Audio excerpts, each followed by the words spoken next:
Olá, boa noite. Quem sai aos seus não degenera, diz o ditado popular. E o nosso convidado de hoje é um exemplo disso.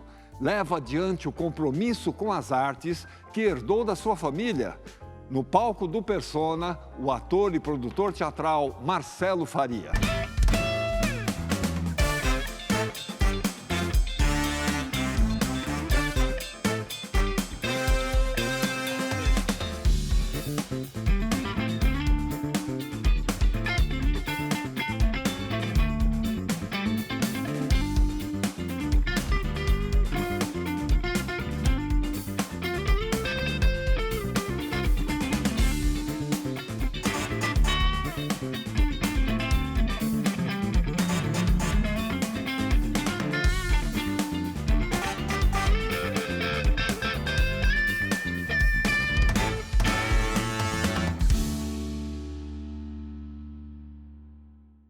Marcelo, a sua convivência com o meio artístico começou muito cedo, então a gente vai ter muita conversa aqui no Persona, né? Muito obrigado pela sua presença. Imagina, obrigado a vocês aí por terem me convidado. Muito feliz de estar aqui. Uma honra para nós.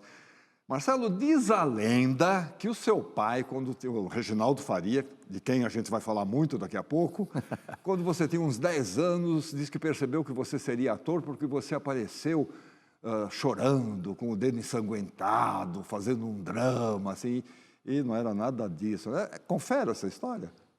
Eu não vou lhe dizer que eu lembro disso exatamente, né? Mas eu sei pelas histórias que meu pai conta. Isso foi uma ocasião que a gente estava em Goiânia, porque a família da minha mãe é goiana, minha mãe é goiana, e a gente passava os natais lá em Goiânia, na casa do pai da Ingrid Guimarães, que é a minha prima, por parte de mãe. E aí tinha uma piscina e tal. A gente, naquela época, passava muito aqueles óleos de bronzear, né? Porque ainda não estava na era do protetor solar. Pelo contrário, estava na era do bronzeador. E o bronzeador era aquele bronzeador vermelho, né? Que era meio oleoso, bem vermelho, parecia sangue. E aí, provavelmente, eu peguei esse bronzeador, passei no braço e vim correndo. Ai, pai! E pulei na piscina. E aí, obviamente, saiu, falei, é mentira, é brincadeira e tal. E claro que ele me deu uma bronca, né? Porque esse tipo de brincadeira é aquela história, né? Quando for verdade, a pessoa não vai acreditar. Ninguém acredita, né? Mas é verídica essa história. Essa história. Agora, por conta do trabalho do seu pai, você provavelmente conviveu com muitos artistas. Sua casa devia ser muito frequentada por artistas. Tal. Você lembra assim, de artistas que te chamavam mais atenção quando você era criança? Cara, tem muita história, né? A gente viveu muitas situações assim. Quando eu morava em Ipanema, que foi onde eu nasci, nos anos 70, tinha uma das frenéticas, que era a nossa vizinha. E a gente sempre encontrava com ela. Tinha muita gente que ia na casa do meu pai, mas as minhas maiores memórias são na Joatinga, que é onde a gente se mudou para uma casa que eles compraram, meu pai e minha mãe, construíram uma casa, e aí tiveram algumas festas, né, obviamente, e tinham festas que eu participava. Então eu lembro de muita gente frequentando a casa, né? Foi quando eu fiquei próximo ali de Paulo Biratã, Roberto Talma, que eram os grandes diretores amigos do meu pai, que estavam sempre fazendo churrasco lá, Natália do Vale, que era uma grande amiga da minha mãe. Então, assim, sempre tinha gente, a Maria Zilda estava lá, que ainda era casada com Talma. Tinha sempre muita gente, né? E a gente ouvia muita história. Mas, assim, quando eu comecei a viajar ou frequentar os sets de gravação com meu pai, eu tinha referência desses caras que na época eram mais garotos, que era Cadu Moliterno, Fábio Júnior, Richelli. Esses caras eram os caras que eu olhava e falava assim, porra, eu quero ser que nem eles, né? Que eram mais jovens, né? Que eram os garotos, descolados, né? Exatamente, os bonitões e tal. E a gente teve algumas situações que eu convivi com eles que foram muito bacanas. Inclusive em Angra, numa novela que meu pai gravou, não sei se Baila Comigo ou Louco Amor, uma das duas, anos 80 ali, 82, 83, e a gente estava gravando numa ilha e tinha um escorrega que descia para dentro do mar, né, nessa casa, um escorrega grande, para mim, né, que tinha 12 anos, 11 anos, e a gente estava ali fazendo, e aí uma hora meu pai falou, cara, agora vai ter que parar porque eu vou gravar, eu não quero que vocês fiquem caindo no mar sozinhos, né? Eu e o Regis. Aí o Richelli estava de bobeira e falou, não, Reginaldo, deixa comigo. E o Richelli era aquele cara, né, que, porra, nadava, porra, o cara super do mar. E aí a gente ficou descendo o escorrega com o Richelli. E ele ficou cuidando da gente. Isso marcou muito na minha memória, né? E tem muitas situações Muita assim, história, né, muita. Então, o fato é que você cresceu numa verdadeira família de artistas, né? Gente da TV, do cinema, do teatro e tal. Nós fizemos uma matéria sobre esse tema, famílias de artistas. Queria que você desse uma olhada para depois comentar. Tá bom. Vamos lá. A presença de famílias nas artes é uma constante ao longo da história cultural. Em muitos casos, o contato com o universo artístico acontece ainda na infância, dentro de casa, como parte do cotidiano. Ensaios, apresentações, bastidores e conversas sobre criação passam a integrar a formação natural de quem cresce nesse ambiente. Essa convivência contínua contribui para a transmissão de conhecimentos entre gerações. O contato precoce com o teatro, o cinema ou a televisão revela as múltiplas dimensões do ofício, desde a atuação até a produção, ampliando a compreensão sobre o funcionamento da arte como linguagem e como trabalho.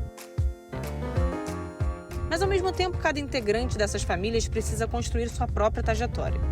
A herança cultural pode abrir caminhos, mas exige escolhas pessoais, pesquisa e desenvolvimento de uma identidade artística própria. Marcelo Faria é um exemplo dessa relação e desenvolveu sua carreira no teatro, televisão e cinema, construindo seu próprio caminho e dando continuidade de forma particular à tradição artística de sua família.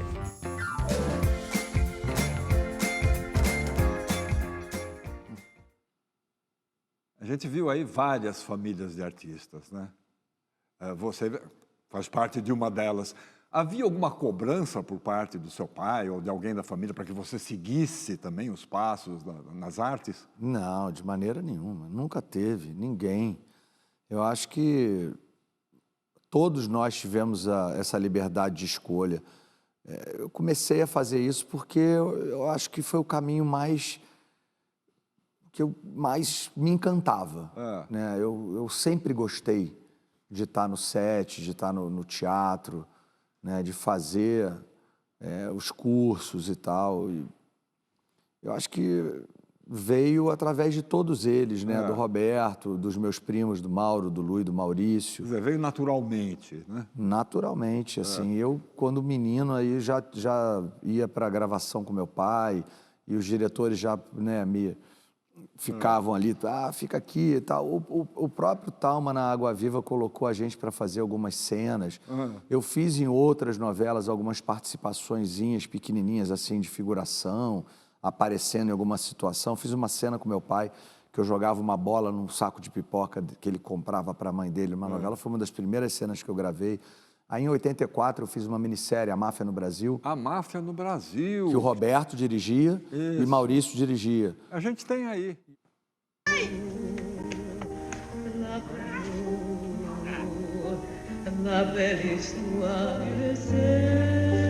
Esse é seu? Esse também é seu? Esse aqui é da sua mãe. Onde é que está sua mãe? Tô aqui, Luciano. Se la vie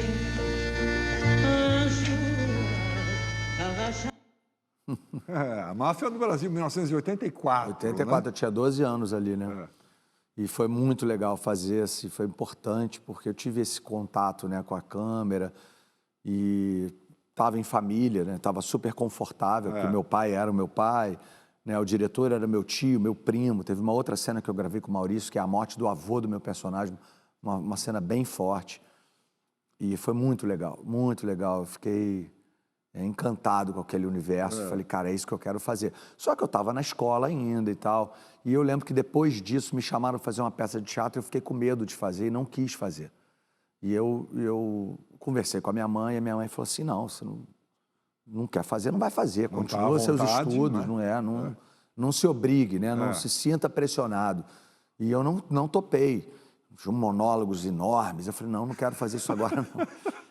E aí eu voltei a fazer depois, 88, 89, eu comecei a fazer. E aí fiz... Com o Roberto Talma, né? Fiz uma com Talma, o Martini Seco, do Fernando Sabino, com um elenco incrível, Jorge Fernando, Bottino, Emiliano Queiroz, Leina Crespi, Paulo César Grande. Estava bem cercado ali. Uma turma maravilhosa, Jorginho. Era muito legal. E fiz, ao mesmo tempo, eu fiz um infantil, que era do Monteiro Lobato. Eu fiz o Pedrinho, do Sítio, que era os 12 Trabalhos de Hércules, direção do Carlos Wilson, o Damião, que foi um grande professor de teatro do tablado, de várias gerações. Ele montava aqueles espetáculos com 30 enormes, atores, inclusive esse, que era o Hércules, com o Alexandre Frota, enfim, a tropa, um monte de ator passou ali e fez do início da carreira, né? E logo depois, top model. Bom, aí então, já estamos adiantando muito essa Não, história. Vamos voltar um pouco. Eu queria relacionar aqui, para quem não está muito a par, as pessoas, os componentes da sua família. Tem o Reginaldo Faria, seu pai. Sim. Seu tio Roberto Farias, que é o único que é Farias, né? Ele e os filhos e os netos. Filhos. Farias, e não Faria. Foi um erro de grafia que acabou ficando. Aí tem os seus irmãos, o Regis e o Carlos André, o Candé. Tem a sua mãe também, a Kátia Ascar, que embora não seja artista, ela está muito relacionada com o ambiente artístico, né? Exatamente. Ela é uma psicanalista. Minha mãe é psicanalista e desenvolveu um trabalho de preparação de atores. Exatamente. E ela trabalha com vários atores hoje em dia. E tem ainda o seu primo, Maurício Farias, e a Ingrid Guimarães, que você já mencionou aqui, que mandou uma mensagem para você. Ah, olha bonitinha. Aqui. Olá! Bom, para mim é uma honra falar do Marcelo, meu primo, né? Nós somos desde criança grudados, começamos a nossa carreira fazendo teatrinho no Natal. Ele sempre foi meu parceirinho, já fizemos peças juntos. E Marcelo é uma pessoa muito amada por todos, né? Aquela personalidade que todo mundo adora, um querido, um cara que tem talento para ser feliz na vida. Um beijo para você, meu primo, te amo.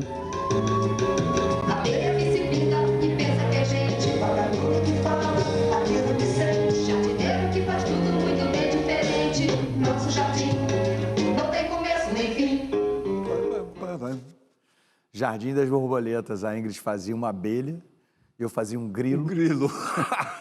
Pedro Vasconcelos fazia um vagalume. E aí tinha os filhos do Edu Lobo ali também, o Bernardo Lobo e a Isabel Lobo e a Ana Cuti, né, filha do Paulo José e da Diniz Fati. Olha que elenco. Que turma, hein? E a Ingrid, falou a verdade ali, a gente fazia esses natais, que era quando eu fiz o negócio do óleo de bronzear, foi nesses natais na casa do pai dela, lá em Goiânia, e a gente fazia cenas e apresentava para a família na noite do Natal, eu e Ingrid. Regis dirigia, a irmã dela, a Astrid, fazia produção e faz produção hoje também. Então, assim, todo mundo já desde pequeno fazendo o caminho do que a gente ia trilhar mesmo. Ia trilhar, exatamente. E dos primos que você falou, não tem só o Maurício, né? Tem Mauro, que também é diretor, o Lui Faria, que também é diretor, o Maurício. Aí tem a Marise, que é a mais nova dos irmãos do Roberto, que fez o documentário do tio Roberto agora há pouco tempo. Aí dos filhos do Riva, que o Riva era o grande produtor da família, da empresa, da RF Farias, RFF, famosa RFF. Tem a Márcia Faria, que é diretora também. E aí tem Regis, diretor, o Candé, meu irmão, que é ator e diretor, agora está mais na direção, está até fazendo uma novela das 9 atual, lá na Globo. Tem eu. E aí tem os filhos do Rogério, que também tem um, que é o Matheus, que está fazendo também assistência de direção.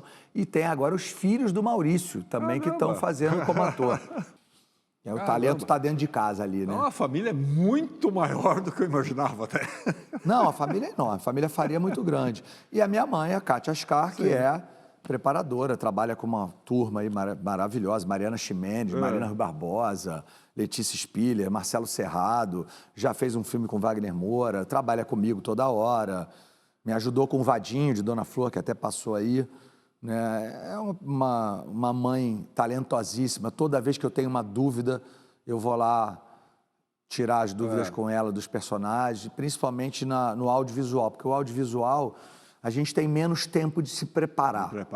Então a gente precisa estar muito afiado na hora que chega no set, porque não dá tempo de você ficar ali elaborando muito e fazendo o laboratório daquele personagem. Ficar ensaiando no não dá. set. Não tem como. Você faz a leitura muitas vezes nem faz leitura, e aí chega para gravar com o teu colega. Então, assim, tem que ter uma preparação fora, né? E a gente busca essas pessoas, às vezes, obviamente, num produto, num filme, numa série, tem um preparador daquele produto ali já contratado, que a gente aí sim consegue fazer um trabalho melhor.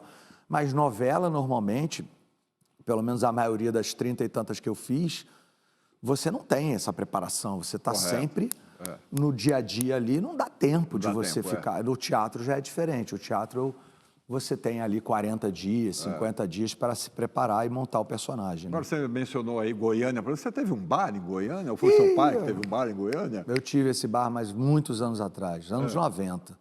É aventuras. Aventura. Aliás, tem outra participação sua em Goiânia, que depois a gente vai falar um pouco. Né? Você fez o curso da Cal? Eu fiz a Cal. Fiz a Cal durante uns 3 anos, assim. Não cheguei a fazer o momento da Cal já de faculdade, né? Porque hoje é faculdade. Hoje ela é faculdade, na época não era. Na época era curso profissionalizante. Mas ali segui até o momento que eu comecei a fazer as peças de teatro, e aí top model, e depois eu segui a vida, né? A peça que você mencionou, do Roberto Talma, o Martini Seco, você fazia o jovem torturado. Papel difícil para um garoto, hein? Para um jovem. Cara, na verdade, eu não tinha nenhuma fala, né? Eu entrava mudo e saía calado. Ah, é? Mas eu tinha... Você só era torturado. Eu só era torturado. Pelo PC e pelo Jorginho. E o Jorginho, ele tomava uma água com gás para poder fazer uns arrotos, porque ele fazia um delegado. Então tinha os arrotos e tal, umas coisas que o Jorginho gostava de fazer. O Jorge Fernando. Jorge Fernando, sempre fazia coisas engraçadas e tal. E ele aí, tinha uma hora que ele jogava o copo na minha cara. E era aquela água com gás, então eu ficava praticamente cego. E eu tinha um trabalho de corpo ali, porque eu apanhava muito. Eu entrava inteiro e depois eu entrava todo bagunçado, porque ele apanhava. Então eu entrava todo mole e tal, e o PC me segurando. O PC sempre foi um cara muito grande. Paulo César Grande. Paulo César Grande e tal. E aí, eu lembro que na época, o Max Sem Luiz, que era um crítico do Jornal do Brasil, ele fez a crítica e elogiou o meu trabalho. E eu fiquei todo prosa, né? Porque eu fui o mais elogiado, um personagem que não tinha uma fala. Tinha 2 ceninhas na peça, mas era muito legal, foi uma experiência incrível, pô. Tá com aqueles caras que estavam acostumados a estar no teatro, Botino. Então, assim, era muito legal, tava com eles ali, né?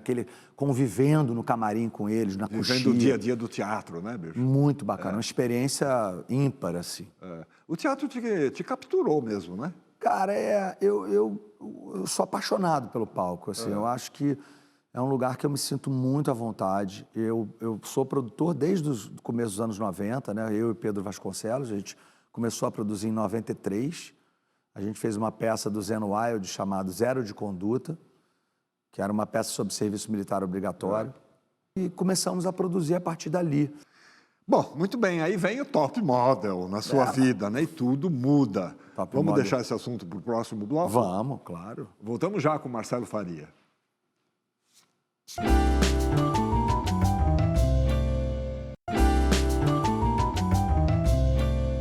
Pronto, já estamos de volta para a nossa conversa com Marcelo Faria. Marcelo, top model, você era o Elvis Presley, filho do Gaspar Kundera, papel do Nuno Leal Maia, né? Foi um estouro, e você, de uma hora para outra, não podia mais andar na rua. Como é que você lidou com esse assédio?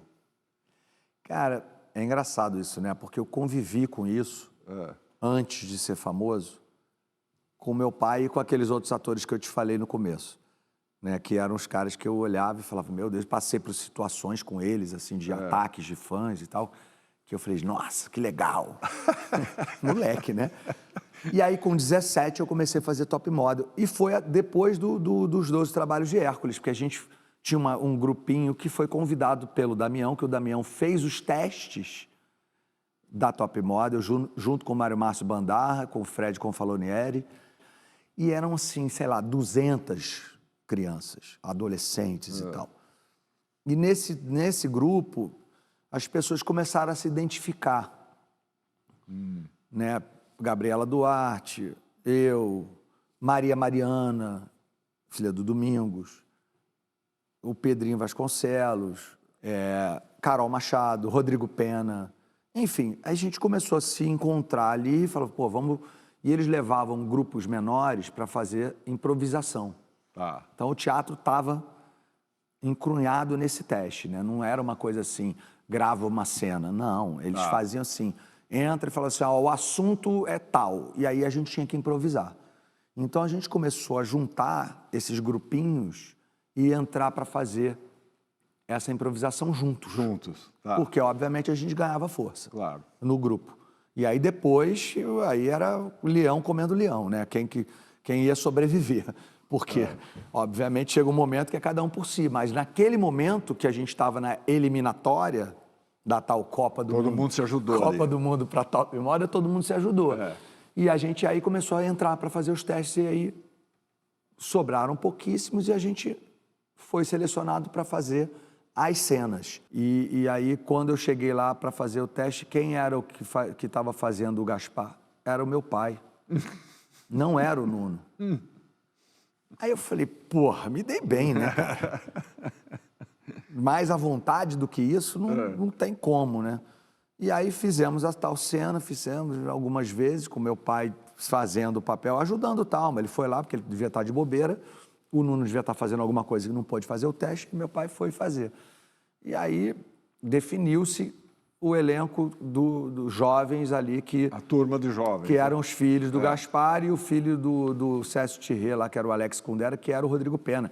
E aí, a partir dali, a gente começou a fazer. Só que quando a gente começou a gravar a novela, obviamente, a gente não tinha noção do que ia acontecer. Sim. A novela estreou, se eu não me engano, em outubro de 89, e quando chegou em janeiro, a praia foi tomada de gente, de turista, querendo assistir às nossas gravações. Então, eles faziam cordões de isolamento na praia. Para poder gravar. Para poder gravar. E aí, quando dava o intervalo, a gente ia lá no cordão com os seguranças da Globo para poder tirar foto e dar autógrafo para aqueles fãs que estavam ali. E foi quando eu percebi que eu estava famoso. Que a gente não tem noção, né? E aí comecei a ser chamado para fazer os bailes de debutante, as presenças, jurados de desfiles, enfim, uma série de coisas. E comecei a ganhar um dinheirinho fora do salário do mensal da emissora. E aí foi muito legal, porque eu comecei a entender que eu era famoso, mesmo. Das pessoas quererem arrancar o cabelo. Eu tinha um cabelo comprido, né? Porque o personagem era o surfista, tinha cabelão. E aí foi um choque, né? Um choque, literalmente, foi um choque aquilo lá para mim. E daí para frente a gente foi contratado, todos nós contratados para ficar na casa lá durante 5 anos. E aí começou, cada um fazia uma novela, outra novela, outra novela. E aí não paramos mais, Não parou mais, né? Aí mais tarde, um pouco, veio um 4x4, né? Novela do Carlos Lombardi. E você fez o... Ralado. Ralado. Ralado eterno. Eterno ralado. Uma pessoa do elenco mandou uma mensagem para você também. Ah, que delícia. Vamos ver quem é. Celo, meu irmão, a gente se acompanha, né? A gente se acompanha há tanto tempo. E quem diria que a gente ia chegar até aqui, né, meu irmão? Olha, eu te desejo toda a sorte do mundo, muitos projetos incríveis, prosperidade, luz, amor. Fico lembrando aqui da nossa peça na adolescência, que foi quando a gente se conheceu. Depois a gente fez 4x4 junto. Tava procurando essa camiseta aqui. Por quê? A mais ralada de todas? Sol nascente. E eu torço para que a gente se encontre ainda muitas vezes nessa vida, na arte, em tudo. Um beijo. Te amo. Você tem certeza? Você quer sair comigo? Por quê? Preciso mandar o convite por escrito. Não, pera aí, vem cá, deixa eu ver um negócio aqui. Tá com febre? A Babalu era a tentação de todos, Hoje a né? Babalu arrasava, né? Ele Ralado foi incrível, né, cara? Um personagem marcante. E a Loura, eu chamo ela de Loura, né? Porque o apelido dela virou Loura, pra mim é Loura pra sempre. Ela pode estar morena, ruiva, do jeito Pode que tá for, como que ela é for. Loura. É um amor, uma pessoa incrível, assim, tem um carinho enorme por ela. E aí é aquele exemplo da química, né? Quando deu certo, né? Quando a dupla se encaixa, né? E a gente fez essa peça chamada Rio Capital Delírio, que era uma peça super jovem, assim, direção do Rony Vilela, que é um grande ator, grande amigo.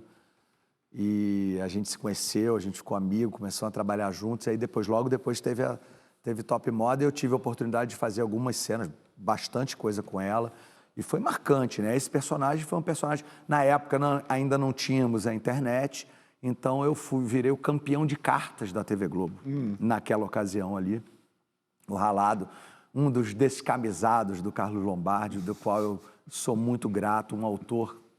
Lombardi, te amo, você é um cara incrível, fez, né, parte da minha vida aí durante muito tempo, fiz outra novela dele, depois o Gaúga, um cara que eu adoro, assim, e sinto falta dele, da escrita dele, eu acho ele um grande de um autor. Você estava falando aí da tua faceta de produtora, era a Companhia Carioca de Teatro Jovem? Isso foi um nome que a gente pegou ali durante um períodozinho, mas não colou, não. Não colou muito? Não colou muito, não. A gente fez ali durante um período, mas a minha produtora com o Pedro, a gente não tem essa coisa de nome, de companhia, de nada disso. A gente é sócio, parceiro de produção, né? A gente fez o primeiro, o Zero, e em 98 nós fizemos o D'Artagnan, Os Três Mosqueteiros, que foi um estrondo nacional, assim, uma coisa absurda. Agora, produtor teatral, essa figura é muito importante, é claro, né, na realização de qualquer projeto que vá para os palcos, né? A gente fez uma matéria também sobre o produtor teatral. Claro. Vamos.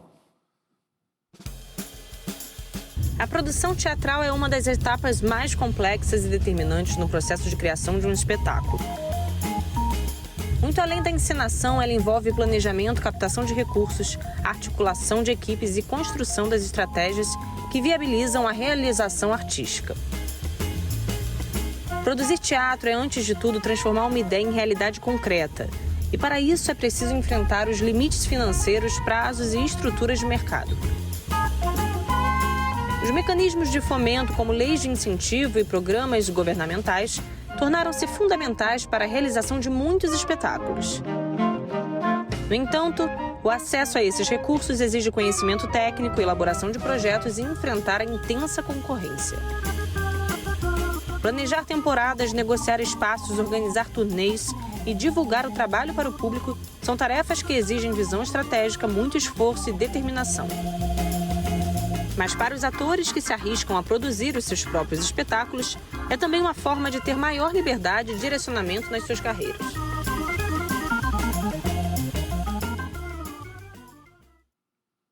Marcelo, na sua opinião, quais são as dores e as delícias de você mesmo produzir o seu trabalho? Eu não vejo dor, não. Pelo menos assim, eu tive muita sorte ou competência, não sei. Mas assim, dos espetáculos que eu produzi, assim, foram pouquíssimos projetos que não deram certo. Muito pouco, perto do que deu certo. Eu estava falando dos Três Mosqueteiros, que foi uma loucura. Eu estava fazendo uma novela na Globo chamada O Amor Está no Ar. Love is in the air. Lembra dessa? E o Rodrigo Santoro era o protagonista, fazia um aviador. Eu fazia um cara de circo, do qual era filho do Nuno Léo Maia. Fazia um trapezista, o Thierry Figueira fazia um trapezista comigo, e a gente ficou amigo durante essa novela. Nós três e o Heriberto Leão, que fazia um personagem meio enigmático, que o pessoal falava que era um ET e tudo mais. Estava bem na época do ET de Varginha. E aí a gente, tava com essa ideia de produzir Os Três Mosqueteiros, o Pedrinho dirigindo. E aí começamos a fazer Os Três Mosqueteiros, que era uma grande produção, uma produção com 18 atores, é uma produção grande. Eu consegui trazer as espadas da França, o Rapier, né? Aquela marca Rapier. Cara, foi um projeto que deu o maior pedal, assim, foi um grande sucesso. A gente viajou o Brasil inteiro, turnês e turnês e turnês, sessões extras, com esse elenco que era um elenco conhecido do grande público, né? Eu, Thierry, o Santoro e o Pedro, porque o Heriberto acabou não entrando para fazer e o Pedrinho acabou assumindo. E aí fizemos ali D'Artagnan, Atos, Portos e Arabis durante um tempão. E a Luana Piovani fazia a Milady, que era a grande vilã da história. E, cara, eu acho que, assim, produzir teatro, a primeira coisa que você tem que ter é um bom texto e uma boa ideia, né? A partir dali, você vai atrás do que você precisa para realizar o projeto, né? Não é uma coisa simples, mas se você estiver cercado de bons profissionais, você consegue atingir o seu objetivo. Você falando do Thierry? Olha aí. Aí, tá vendo aí, ó? É um mosqueteiro. Marcelo Faria, Celo para os mais próximos.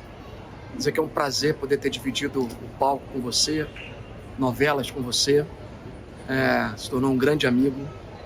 Ranzinza muitas das vezes, mas eu tenho uma passagem muito especial com você, que é a passagem sobre gratidão, onde você, junto com Pedro Vasconcelos, me deram a oportunidade de fazer a minha primeira peça profissionalmente. Até então eu só tinha feito teatro amador, e foi uma peça de muito sucesso, onde mudou a trajetória da minha carreira completamente. Então fica aqui toda a minha gratidão, o meu carinho por você, esse grande amigo que hoje eu tenho na minha vida.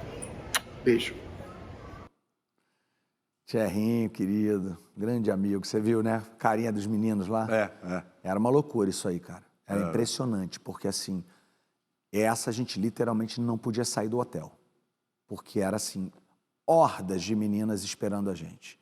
Cara, assim, uma loucura. E a gente tinha sessão após sessão e a gente tinha que abrir sessão extra, porque não... E a gente não conseguia atender as pessoas, não dava. Porque era muita gente. A gente entrava em cena e a gente não conseguia falar o texto, porque elas gritavam. Gritavam, era uma loucura, jogavam coisas no palco. Eram os menudos. Era tipo menudos. E é engraçado você falar disso, porque a gente bateu o recorde dos menudos no Guairão. No Guairão. Naquela época. Então, assim, foi muito bacana, foi uma coisa que ficou marcada. Dizem que a Luana Piovani chorava porque ela tinha que matar alguém em cena, tem essa história? Ela matava o Marcelo Gonçalves numa cena e depois a gente matava ela, né? Porque ela era condenada. Mas ela chorava, cara, ela chorava, mas ela chorava de ódio, porque ela era ela tinha uma vingança ali na personagem dela, personagem marcante, bem bacana. Mais uma mensagem. Mais uma? Mais uma. Bora. Aí, ó. Marcelo Faria, meu sócio, meu amigo, meu irmão, 33 anos em que nós estamos aí, um acompanhando o outro juntos nessas carreiras, graças a Deus, muito vitoriosas. Marcelo é um ator que fez sucesso na televisão, fez sucesso no cinema, mas fez sucesso num lugar muito especial e muito difícil para qualquer ator, que é o teatro. Nós fizemos alguns espetáculos juntos, o teatro ama o Marcelo ama o teatro, mas tem um personagem que eu gostaria de pontuar aí como a minha melhor lembrança, que eu acho que foi um dos grandes momentos desse meu parceiro, desse grande ator, em toda a sua carreira, que foi quando ele interpretou Vadinho, personagem adaptado do livro Dona Flor e seus dois maridos, do Jorge Amado. Marcelo ficou 5 anos rodando pelo Brasil com esse espetáculo, fazendo esse personagem, casas lotadas em todo o país. Foi indicado e recebeu grandes prêmios. Ali você provou que você é um dos maiores atores da sua geração. Você fazendo Vadinho naquele espetáculo foi um dos momentos mais marcantes da história recente do Teatro Nacional. Meus parabéns. Orgulho de ser teu amigo, teu parceiro, teu sócio nessa longa jornada. Eu trouxe as conchinhas do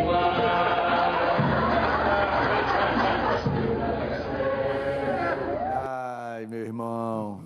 Pedrinho fora de série, não dá nem para falar, né? Porque, desde sempre, né? Meu irmão, esse é irmão mesmo, né? Inclusive, uma vez ele foi viajar para o festival, acho que Gramado, e ele era menor, quando ele fez Faca de Dois Gumes, quando ele ainda era ator.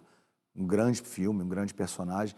E ele não podia ir porque ele era menor, e aí a Ângela, mãe dele, pediu para o meu pai ir acompanhando, e meu pai também estava indo para o festival por um outro filme, e Regis foi junto, então eles ficaram juntos nesse festival. Meu pai, meu irmão e o Pedrinho. Então ele já era meio que da nossa família. E a gente, a vida inteira produzindo junto, né? A gente está a vida inteira fazendo coisa. Inclusive, temos um projeto novo no forno aí, uma continuidade de Jorge Amado, que a gente sempre fez. A gente fez Capitães da Areia como ator, depois produziu com uma nova geração. Dona Flor, a gente foi indicado a Prêmio Shell, tanto eu quanto ele. Não levamos, mas só de estar ali no meio já foi legal. E Vadinho foi um personagem marcante na minha vida, né? Porque tinha a questão da nudez, né? Um personagem que era um personagem muito forte. Então, vocês foram falar com a Zélia Gattai? Eu fui falar com Zélia, eu e minha mãe, porque Zélia e Jorge eram amigos do meu avô e da minha avó, do Raj e da Salma Ascar. Quando a gente foi a Salvador com a peça, a gente foi fazer uma visita para ela. E a Zélia, ela corroborou a nudez. Ela falou para mim, meu filho, se o Vadinho não tiver pelado, não é o Vadinho. E aí eu falei, bom, então vou ter que ficar pelado. Né? Mas aí a gente achou uma licença poética para ele não ficar a parte fantasma inteira pelada, né? E aí no final, quando ele volta de novo, porque ela manda ele embora, né? Ela faz um trabalho espírita aí para os orixás levarem o Vadinho embora, ele vai embora e ela não se arrepende, chama o Vadinho e ele volta. E aí a gente volta pela plateia, que é aquela cena clássica que tem tanto no filme de 78 quanto na nossa versão de 2017, ele subindo o Pelourinho, o Vadinho com a mão na bunda dela e o Dr. Teodoro de braço dado e tal, e o Vadinho com a mão na frente do sexo e tal. Né? E aquela coisa, a gente vinha pelos corredores a ponto de eu tomar tapa na bunda das senhoras. Então eu passei por isso. Agora, você falou do José Wilker. Você disse que ele que apareceu em sonho, é isso? O Wilker, depois que ele faleceu, a gente estava na véspera de começar a filmar o Dona Flor. E, obviamente, tinha um medo, né? Um receio de mexer nesse vespeiro. Eu estava lá, naquela ânsia, e sonho é sonho. A gente não sabe se é verdade, se o cara veio, se não veio. O fato é que eu sonhei com o Wilker e aí eu falava com ele. E ele virou para mim no sonho e falou assim, Marcelo, faça o seu Vadinho. Não se preocupa, faça o seu Vadinho. E aí eu falei, eu acordei, parece que eu tinha tirado um caminhão das costas, sabe? Falei, cara, que bom que eu tive esse sonho. O Wilker me deu o aval, porque aí a gente acredita, né? Quem acredita, acredita. Quem não acredita, não acredita. Eu acredito que ele veio e me deu ali o aval, falou, vai lá e faz o seu, meu irmão. Agora, voltando à TV, mais o personagem marcante que você fez foi o bombeiro, Vladimir, claro, né? Olha só quem abre esse assunto para nós aqui. Oi, que alegria de falar do Marcelo. Marcelo é um cara tão especial na minha vida, um cara tão amigo, parceiro, talentoso. Acho que a gente junto construiu um dos meus maiores pares românticos, né? A Darlene, o Bombeirão, fizemos cenas incríveis, divertidas, emocionantes e construímos uma enorme amizade, assim. O Marcelo é um cara que entrou na minha vida para ficar, um cara que eu quero sempre perto, admiro demais o talento dele, não só como ator, mas como diretor, produtor. Ele é um cara que faz acontecer, né? E acho que foi a primeira pessoa que eu assisti nesse formato multitalentos, assim. Quando eu conheci o Marcelo, eu achava que ia só atuar, e depois de vê-lo nessa função multitalentos, eu comecei a me enxergar dessa forma também. Então ele é um cara que mudou muito a minha vida, e que alegria tudo que a gente construiu, né, parceiro? Você é um cara sensacional, que merece as melhores coisas do mundo, e saiba que eu te guardo num lugar muito especial do meu coração. Te amo. Bonita. Dedezinha, te amo também, meu amor. Obrigado, carinho. Vladimir é outro personagem, né, que grudou em você, né? Bombeiro, cara. Era bombeiro mesmo, né? Eu virei bombeiro. E foi muito legal. E eu fiz, cara, um monte de preparação com os bombeiros. Eu fiquei, assim, uns 2, 3 meses fazendo o trabalho que eles faziam para se tornar bombeiro. E aprendi muito a ser considerado por eles. Eles me consideravam mesmo. Todos eles. Você foi homenageado? Eu fui condecorado. Fui condecorado com a medalha Avante Bombeiro pelo governo do estado. Fui lá receber essa medalha. E muitas vezes eu saía do set com a roupa do personagem, com a roupa de bombeiro. Eu saía para a rua para fazer coisa. Então, assim, as pessoas achavam que eu tinha virado bombeiro mesmo. Foi muito marcante, porque é um personagem que ia para o imaginário feminino, né, cara? As mulheres que fazem aquela fantasia com aquele salvador, né? Aquele homem que carrega no colo e tudo mais. Né? O herói, né? Então foi muito bacana. Eu fiquei muito feliz de fazer esse papel. Mais no intervalo, Marcelo, na volta vamos falar do Menos Male. Vamos. E do filme que você acabou de fazer com seu pai, o Reginaldo Faria. Claro. Persona volta já.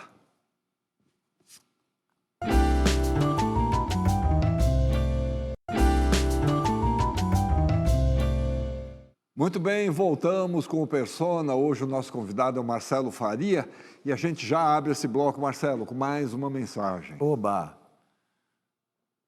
Meu Petrúquio, meu jumento, minha mula favorita, meu parceiro Marcelo Faria. Tô aqui para falar de você. Como produtor, né, você me convidou para viver Catarina, de O Cravo e a Rosa. Olha que privilégio, quando na minha vida eu ia viver essa história e ao seu lado, esse arranca-rabo da sua onça favorita, Petrúquio e Catarina. E nós viajamos o Brasil, nós fomos para Portugal, nós fizemos uma temporada linda nos palcos. Então eu te agradeço por essa oportunidade, muito obrigada por essa parceria, que a arte possa nos proporcionar novos encontros, que você seja feliz por onde você passar, com a sua família, com seus pintinhos tudo, com seu amor e se realizando como ator, porque eu sei que é isso que move o seu coração, seja no palco, seja no cinema, seja nas telinhas, telonas, enfim. Um beijo, fica com Deus e obrigada por tudo. E ela tá apertando aqui os fundidos das cartas. Esse detalhe, seu corpo. Paloma é maravilhosa. Adoro. Porra, que parceira de cena, cara. Que grande atriz, uma queridona, amiga, companheira de cena. Cara, a Paloma é fora de série. Palominha, obrigado. Você foi uma grande parceira de cena. Espero que a gente se encontre em outros projetos. Já chamei ela para o projeto novo, que eu não falei, que é o Tieta, Jorge Amado. Vamos ver se ela vai fazer. Assim, tenho só gratidão por ela mesmo. Volta firme, né? Agora, Marcelo, ainda nos anos 90, você quase fez o papel de um bandido famoso naquela época, o Leonardo Pareja, né? O filme seria dirigido pelo seu irmão Regis, Sim. que já havia feito um documentário sobre o Pareja. Fez, no Canal Brasil, né? Não, ele ganhou prêmio. O documentário foi fortíssimo. Vocês chegaram aí para Goiânia, que era a terra do Leonardo Pareja e tal, mas o projeto acabou sendo abandonado. Resumindo, assim, o que aconteceu? Cara, eu fui lá, né? Eu conheci o Leonardo pessoalmente, uma passagem até esquisito, né? Fala um pouquinho de quem era o Leonardo Pareja. O Leonardo era um psicopata, cara. Ele era um cara muito controverso, assim. Teve uma infância boa, de classe média alta em Goiânia. E, por desventura da vida, o pai, sei lá, perdeu as coisas que tinha. Ele foi acabando indo para um lugar pior. Ele era de Goiânia. E aí começou a fazer coisas, né, na delinquência e se tornou quem ele se tornou. Mas era um cara inteligente, que tinha estudado em escolas particulares, né, tinha uma educação, tinha uma coisa de, né, conhecimento. E ele aí dominou, né, aquele universo, que era o universo do crime. A gente buscou muito fazer o projeto. Ele sequestrou a filha ou a neta do sobrinha, Antônio Carlos Magalhães, sobrinha neta, alguma coisa que era o governador do ACM. da Bahia, poderosíssimo. Sim, o ACM, grande cara da Bahia, né? E ele ficou famoso ali, né?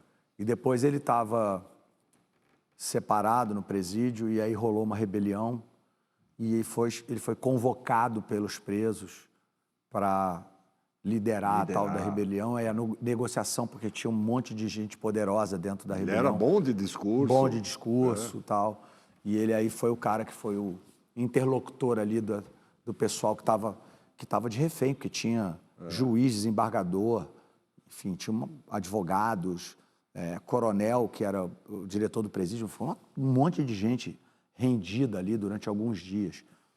Mas, cara, eu não sei por que não saiu do papel. Assim, na época, a gente estava com mais dificuldade de produzir cinema, precisava de alguma coisa para empurrar o projeto para frente e não aconteceu. A gente não conseguiu levar, até porque eu acho que era um assunto que acho que incomodava as pessoas, porque ele foi um cara que meio que desmoralizou A polícia, e o governo. Então, assim, eu acho que não teve o caminho para sair, né? As pessoas não viam com muita simpatia. Exatamente. Isso, não, né? Aí eu acho que o projeto não foi para frente por causa disso. Uma pena, porque podia ter sido um filmaço. Grande personagem. Um grande personagem. Eu estava doido para fazer, enfim.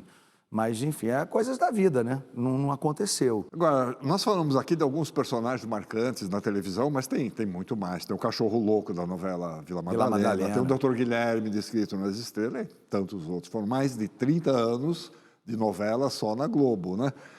Agora, o seu trabalho mais recente no teatro é um texto do Juca de Oliveira, O Menos Malho, um grande sucesso, direção do Léo Stefanini, né? Temos um recado de alguém do elenco, claro. Oba! Fala, meu irmão. Fala, Galdino, meu irmãozinho, Marcelo. Pô, meu amigo de muitos anos, meu irmão. Sempre um prazer estar perto dele. Prazer agora, pela primeira vez a gente está dividindo o palco. A gente já fez uma novela juntos, mas agora é a primeira vez dividindo um palco nesse sucesso que está sendo, graças a Deus. Um beijo para você, meu irmão. Toda a saúde, todo sucesso. Você sabe que eu te amo. Você tem um irmão da vida aqui, sempre, tá bom? Beijo. Gosto que vocês estavam falando mal de mim. Quem é que consegue falar mal do senhor? Os cartazes chegaram, ficou ótimo, hein? O senhor tá muito bem mesmo, a expressão de seriedade. Expressão de seriedade é ótimo, hein? Muito bom. O Joca é um grande amigo, grande parceiro, um grande irmão. Eu produzi um espetáculo que ele fez com a minha ex-mulher, com a Camila Lucciola. Foi um espetáculo que fez bastante sucesso também, eles viajaram pelo Brasil. Agora a gente está dividindo o palco com muita dificuldade, porque é difícil não rir em cena com Joaquim Lopes. Menos Malho, um sucesso, né? Um personagem que eu faço é incrível, foi eternizado pelo Luiz Gustavo, Tatá, nosso eterno Mário Fofoca. Cara, quando eu li o texto, eu falei, cara, isso aqui é um tiro. Essa peça é um tiro. Se a gente fizer direitinho, é um tiro. Como foi o Duetos? Quando eu fiz o Duetos com a Patrícia Travassos, eu falei para eles na leitura, eu falei, essa peça é um sucesso. O Léo Stefanini, filho do Fúvio, conhece a peça como ninguém, que, né, passou a infância ali vendo aquela primeira montagem, conhece o texto muito bem. Sempre que o pai, o Fúvio Stefanini, participava dessa primeira montagem. Sim, exatamente. O Léo falava isso pra gente, ó, essa peça tem uma métrica, a gente precisa ficar na métrica e tá no time, tá no tempo, porque senão não funciona. Ela tem um ritmo que se a gente parar, ela perde. Então é 1h15 de gargalhadas, emoções, surpresas nesse conflito familiar que é muito bacana. Muito bem amarrado. Agora, em 95, voltando lá para 95, você estava no palco juntamente com seu pai na peça Em Nome do Filho, um texto dele, né? Texto dele. Direção do Regis Faria. Exatamente, produção nossa. Produção de vocês. E também com essa trinca, seu pai atuando e o Regis dirigindo, vocês acabaram de lançar o filme Perto do Sol é Mais Claro, uma celebração da vida, né? A partir da questão do envelhecimento. Eu acho que deve ter sido uma emoção fazer esse filme com seu pai, né? Cara, foi muito legal. Foi muito importante. O Em Nome do Filho foi logo depois do Ralado. E foi legal, porque era uma peça que falava sobre um menino que era dependente químico. Então, tinha uma mensagem muito bacana. E as meninas que iam ver o Ralado no palco se surpreendiam com a história. Então, só para deixar ali o Em Nome do Filho num lugar bacana, que tinha isso, né? O Reginaldo escreveu. Mas o Perto do Sol é Mais Claro é uma homenagem à família, né? Então, todo mundo está lá, né? Minha filha faz, né? Filipa, beijo, meu amor. Os filhos do Candé, a filha do Candé, os filhos do Regis fazem meus filhos, o Regis dirigindo, o texto do Regis, Reginaldo, protagonista, Vanessa Gerberi, que foi casada com o Regis, faz a namorada do meu pai. Então, assim, e foi tudo muito íntimo, né? Porque a gente não tinha uma equipe, né? Era uma câmera na mão, uma ideia na cabeça, literalmente, microfone, o figurino era nosso, os carros eram nossos, o cenário era nosso, então se misturava muito com a nossa vida real. E ficou essa beleza que é esse filme, né? A gente teve a sorte da da O2 entrar, eles se apaixonaram pelo projeto, pelo filme, teve uma distribuição bacana, o filme foi para vários festivais, ganhou diversos prêmios e está eternizado, né? Porque nossos filhos hoje já estão bem diferentes do que estão ali naquele filme, já cresceram, mas ficou eternizado. Então, eu sou um cara muito família, né? E é muito o que mostra esse projeto, né? Esse projeto do Regis é um projeto que fala sobre isso. Ele fala sobre, além de falar sobre o cara mais velho, né? Que começa a ficar marginalizado, né? Por perder espaço no profissional. E a gente vê o tanto que eles têm para ensinar para a gente, né? Devia ser o contrário, né? Quanto mais velho, a gente devia dar mais espaço, porque eles mais têm valor. Mais valor, porque tem tanta coisa para mostrar, né? E isso eu digo não só na profissão, nas profissões gerais, mas também na arte, né? Botar personagens de homens mais velhos, porque eles têm muita coisa para falar para a gente, sem falar na experiência cênica, né? Que é uma coisa absurda. E o filme é lindo, vale a pena assistir. Marcelo, a gente está chegando no final do programa. Ah, que pena. Foi um ótimo papo. Você construiu uma trajetória muito bacana, hein, Marcelo? Profissional.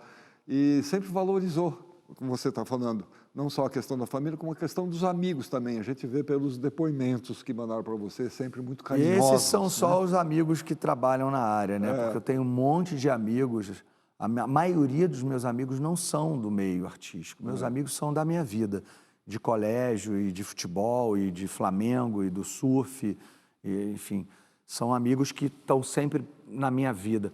Mas claro que esses aí que estão aqui falaram são amigos queridos que eu tenho, e tem outros que não falaram, mas que são grandes amigos também, e agradeço por tê-los perto de mim, né? E poder contar com eles em momentos que a gente está trabalhando, e às vezes a gente precisa de um amigo para estar com a gente, fala, pô, vem aqui me ajudar, vamos fazer esse projeto junto, né? Eu estou com alguns projetos para frente, como eu falei aí, eu falei do Tieta, e se você quiser que eu dê a mensagem, eu posso falar de um projeto que eu estou começando. Por favor. Que é um projeto, eu estava buscando um monólogo para fazer. Só que todos os monólogos que vinham para mim eram monólogos de um homem de meia idade, falando sobre relacionamento, falando sobre mulher, falando sobre um homem que está buscando uma mulher ou um relacionamento e tudo mais, ou um cara que fala sobre os tempos que a gente vive, né? E eu falei, não é isso que eu quero falar sobre paternidade. Eu quero falar sobre um homem analógico com uma adolescente dentro de casa, uma filha, no caso, que é o que eu vivo, que é a minha maior referência, a Filipa. Um cara divorciado com uma filha dentro de casa de 15 até os 18 anos e todos os conflitos dessas gerações. Você está escrevendo? Estou escrevendo, vou buscar uma dramaturga mulher para me ajudar, porque eu acho que tem que ter o olhar feminino. Quero que seja uma diretora e eu quero que a minha equipe seja toda de mulher, porque eu acredito que esse projeto é um projeto que vem com o olhar da filha para o pai. E como eu escrevo muito com o olhar do pai para a filha. Diferente do Em Nome do Filho, lá do Reginaldo, esse meu, que é um espetáculo chamado Mais do que eu consigo explicar, que é a última frase da peça, que ele fala para a filha quando ela está indo morar fora, ele fala, filha, eu te amo, mais do que eu consigo explicar. Bacana. Que é o que a gente passa quando a gente vira pai, né? A gente tem um amor que a gente não consegue explicar, porque muitas vezes na vida a gente fala, pô mãe, pô pai, peraí, eu sei o que eu estou fazendo. Só que a gente não entende o que eles sentem, né? Que é aquela proteção eterna, mesmo depois que a gente fica adulto. Então eu falo isso para minha filha, cara, deixa eu cuidar, porque esse amor que a gente tem por vocês, a gente só tem depois que a gente tem vocês, que vocês nascem, né? E como a minha filha me ensina muito, eu queria dizer uma coisa. Posso? Por favor. Antes disso, eu só queria me despedir, dizer que a gente volta na semana que vem. Muito obrigado a todos que acompanharam o Persona.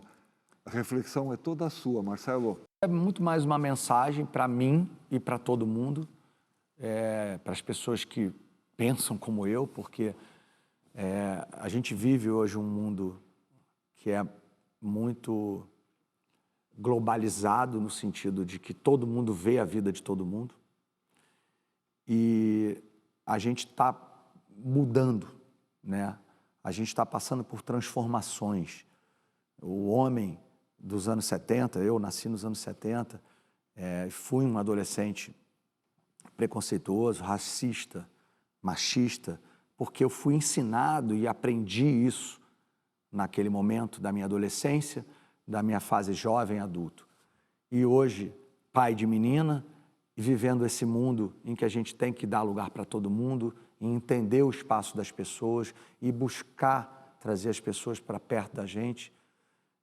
Eu costumo dizer isso, porque é uma verdade.